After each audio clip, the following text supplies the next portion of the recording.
Le chapitre C5 sur l'interprétation microscopique d'une réaction chimique est aussi bien lié au chapitre précédent sur la cinétique, chapitre C4, qu'au chapitre sur les synthèses. Examinons une estérification. À partir de l'acide butanoïque et avec du méthanol, on peut fabriquer du butanoate de méthyle et de l'eau. Les réactifs sont ici en bleu et les produits en rouge. En fait, il n'y a pas formation directe de l'ester à partir de l'acide et de l'alcool. Cette réaction a lieu en 3 étapes qui vont s'appeler actes élémentaires. Et on décrit ici un mécanisme qui a lieu en présence d'un catalyseur, les ions H+, issus de l'acide sulfurique. Tout d'abord, certaines collisions entre l'acide C4H8O2 et les ions H+, forment un intermédiaire réactionnel, C4H9O2+. Cet intermédiaire réactionnel peut, au cours d'une collision, réagir avec une molécule de méthanol. Il se forme alors un deuxième intermédiaire réactionnel, C5H13O3+. Enfin, cet intermédiaire réactionnel permet de former l'ester, C5H10O2, l'eau, et il permet également de régénérer le catalyseur. On ne peut pas confondre le catalyseur avec les intermédiaires réactionnels, car le catalyseur H+ est présent dès le départ et est consommé puis régénéré, alors que les intermédiaires réactionnels sont formés au cours d'un acte élémentaire et consommés au cours d'un autre acte élémentaire. L'ensemble de ces actes élémentaires forme ce qu'on appelle le mécanisme réactionnel. Alors, il faut connaître ce vocabulaire, donc la définition du mot acte élémentaire, à savoir une réaction qui se déroule en une seule étape à un niveau microscopique. Lors d'une collision, il y a rupture et formation de certaines liaisons.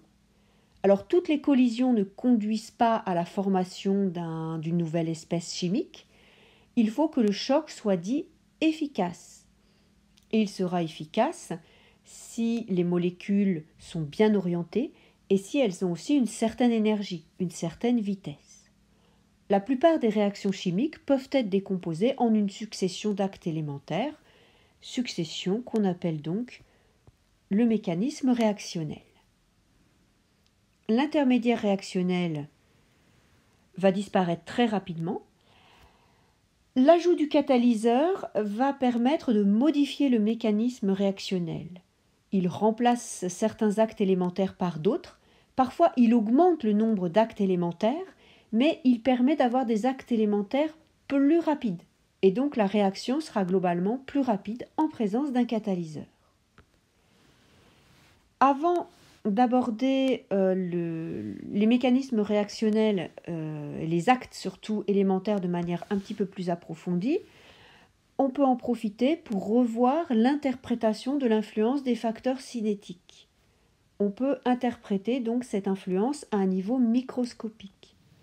Lorsqu'on augmente la température de la réaction, du milieu réactionnel, eh bien, on augmente l'agitation thermique, donc il y a plus fréquemment des chocs, et donc en proportion davantage de chocs efficaces, et en plus les chocs sont plus violents puisque la vitesse des entités est plus importante.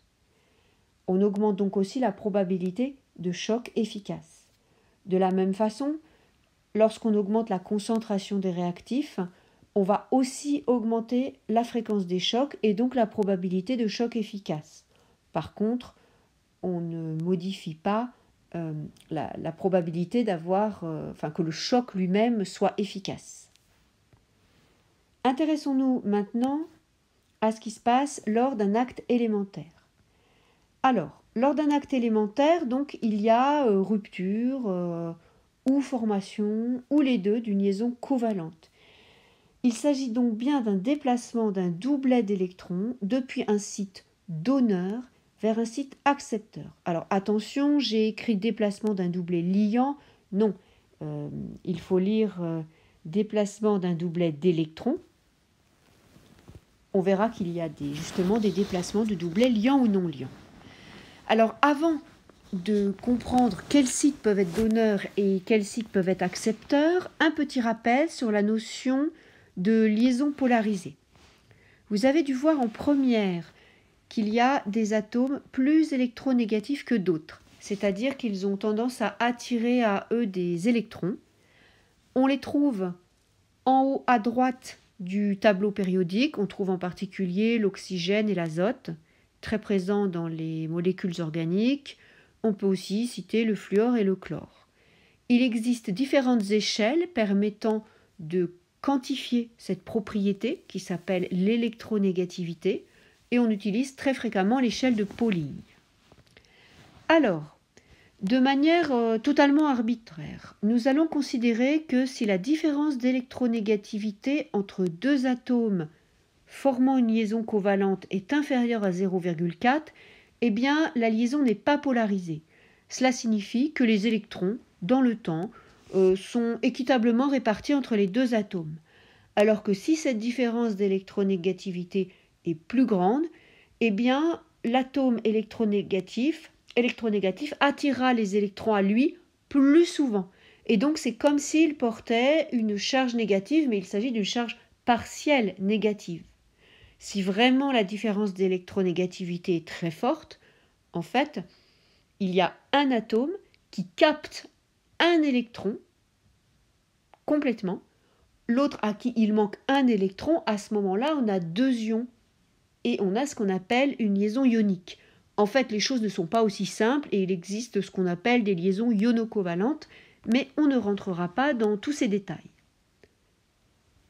Les exercices du livre vous redonnent à chaque fois les électronégativités, mais je crois utile de retenir que la liaison carbone-hydrogène n'est pas polarisée, alors que les liaisons carbone-oxygène et hydrogène-oxygène, elles, sont polarisées, avec bien sûr l'atome d'oxygène qui porte la charge partielle négative. Alors, les sites donneurs et accepteurs d'électrons.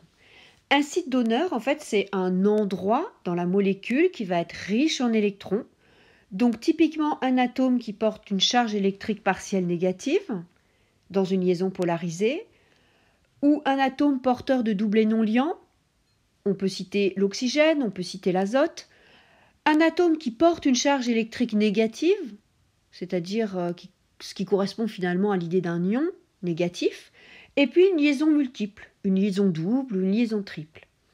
Un site accepteur d'électrons, au contraire, est un site pauvre en électrons, donc typiquement un atome qui va être porteur d'une charge électrique partielle positive dans une liaison polarisée, ou un atome qui va porter une charge électrique positive élémentaire, ce qui correspond à l'idée d'un ion positif.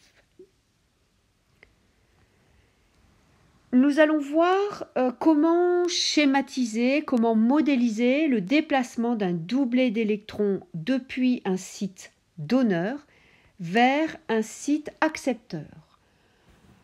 On va en fait modéliser ce déplacement avec des flèches courbes qui partent toujours d'un doublet pour aller vers un atome, vers un site. Alors, lorsqu'on a comme ça une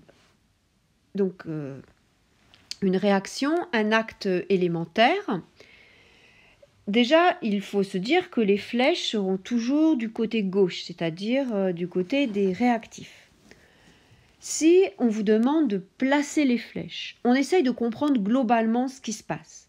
En fait, on voit bien que là, il y a une liaison double à gauche et que cette liaison double, elle n'existe plus dans le produit. Par contre, on voit qu'au niveau du produit, l'atome de carbone, ici, a récupéré une liaison covalente avec un atome d'hydrogène. Donc, c'est un petit peu comme si l'atome de carbone, grâce à la liaison de la liaison double, avait finalement été attrapé l'atome d'hydrogène qui appartenait à la molécule HCl. et ce mouvement d'électrons va en fait en entraîner un autre. On peut également remarquer, comme changement, qu'il y a eu rupture d'une liaison. La liaison qui est là, entre H et Cl, eh bien, elle n'existe plus, mais par contre, l'atome de chlore a hérité d'un quatrième doublet non liant. C'est d'ailleurs ce qui fait qu'il se retrouve avec 8 électrons en propre, donc un de trop sur sa couche externe par rapport à ce qu'il est lorsqu'il est un atome, et c'est pourquoi il s'agit de l'ion chlorure Cl-. Donc finalement, c'est un petit peu comme si le doublet de la liaison covalente HCl s'était replié sur l'atome de chlore. Et c'est ce qu'on modélise ici. Il y a également un diaporama qui correspond aux explications que j'ai données en classe, qui est disponible donc en pièce jointe ou sur Moodle pour vous aider à comprendre ce mécanisme de fléchage.